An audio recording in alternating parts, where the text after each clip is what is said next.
In Burkina Faso's humanitarian crisis, food is in scarce supply. Internally displaced people, or IDPs, at this unofficial camp in the Centre-North region say they do not receive food aid from the state or non-profits.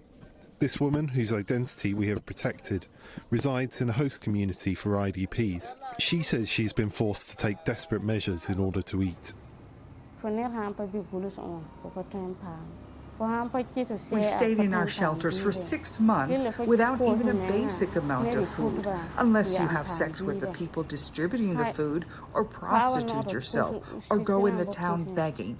A lot of women were contracting sexual diseases. I had to survive until my husband returned, and we rented a small house. A report last month by the New Humanitarian, a media outlet focusing on humanitarian issues, found that 8 IDPs had been forced into sex in exchange for food aid in the Centre-North region. From the reporting I did with the women that I spoke to and aid officials and government officials, it seemed like everyone knew that this was happening.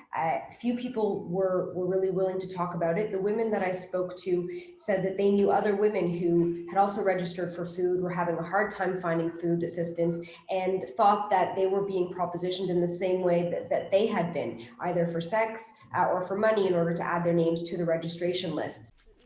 The report also said an inter-non-profit system to prevent and address sexual exploitation and abuse is not fully set up.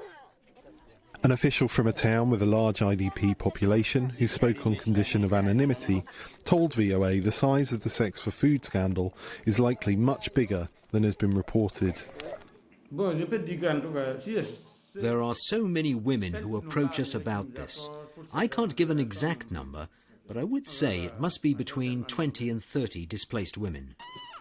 The UN Office for the Coordination of Humanitarian Affairs, which provides much of the aid, refused to give an on-camera interview, but did respond to questions via email. Asked why the system for preventing cases of sex for food aid had not been properly set up, they said, "The government of Burkina Faso, supported by the UN, has a toll-free number for filing complaints in all cases of sexual or gender-based abuse. Focal points are in place to detect any sign of sexual abuse or exploitation, and humanitarian and other workers are trained on their responsibilities and accountability." Burkina Faso's Ministry for Humanitarian Affairs did not respond to VOA's request for comment. Henry Wilkins for VOA News, Kaya, Burkina Faso.